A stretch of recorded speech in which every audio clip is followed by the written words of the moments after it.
네, 오늘은 이재명 대표 위중교사 사건과 관련해서 팩트체크를 좀 해볼까 합니다. 윤석열 대통령은 2021년 대선 후보 시절에 대학생들과 대화를 하면서 이런 말을 한 적이 있습니다.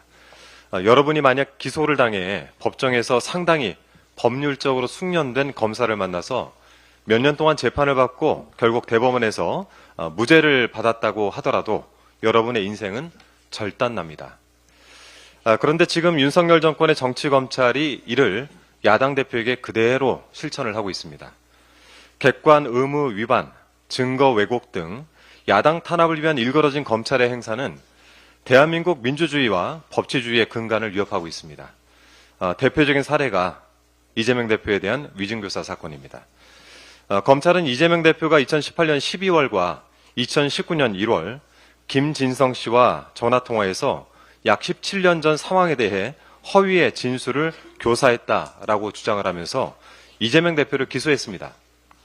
즉 2002년 당시 KBS 측과 김병량 성남시장이 이재명 대표를 주범으로 몰기 위해 KBS 최철호 PD에 대해서만 고소 취소하기로 협의를 했다라는 김진성 씨의 위증을 교사했다라는 것입니다.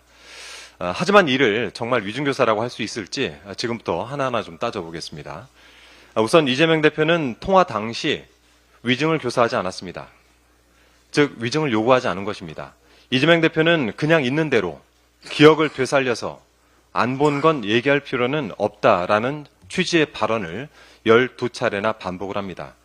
전체 통화를 들어보면 허위 진술을 교사한 것으로 볼 수 없다는 점을 쉽게 확인할 수 있습니다.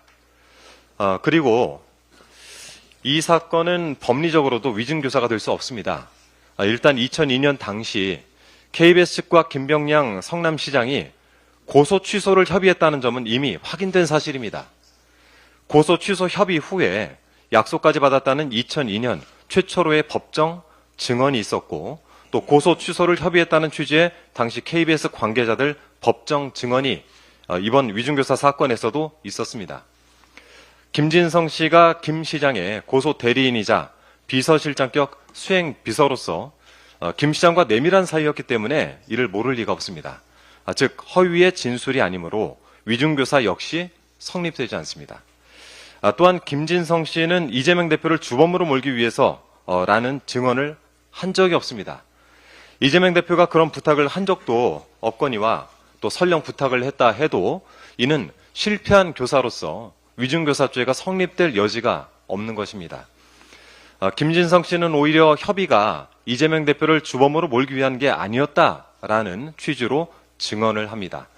결국 김진성 씨는 이재명 대표가 원하는 것을 하나도 들어주지 않은 셈입니다. 그런데도 검찰은 중요 발언 내용을 누락하고 맥락을 왜곡해서 이재명 대표를 기소했습니다. 무조건 유죄라는 결론을 정해놓고 끼워 맞추기식으로 기소를 하다 보니까 공소장이 거짓 시나리오가 되어버린 것입니다. 최근 이재명 대표와 관련된 사건에서 검찰의 조작 정황이 하나둘씩 드러나고 있습니다. 연어회 술파티 및 허위 진술 세미나의 존재를 짐작하게 한 쌍방울 법인카드 결제 내역, 김용 전 민주연구원 부원장의 무죄 가능성을 확실하게 보여준 구글 타임라인 감정 결과까지 현재 검찰의 모습을 보면 비밀이나 잘못한 일이 드러날까봐 두려워서 벌벌 떤다라는 사자성어로 장두노미라는 표현이 있는데 이것이 딱 들어맞는 표현이 아닌가 싶습니다. 우리는 여기서 단순하지만 분명한 진리를 다시금 깨닫게 됩니다. 거짓은 결코 진술을 이길 수가 없습니다. 이는 검찰의 조작과 왜곡으로 점철된 위중교사 사건에서도 마찬가지일 것입니다.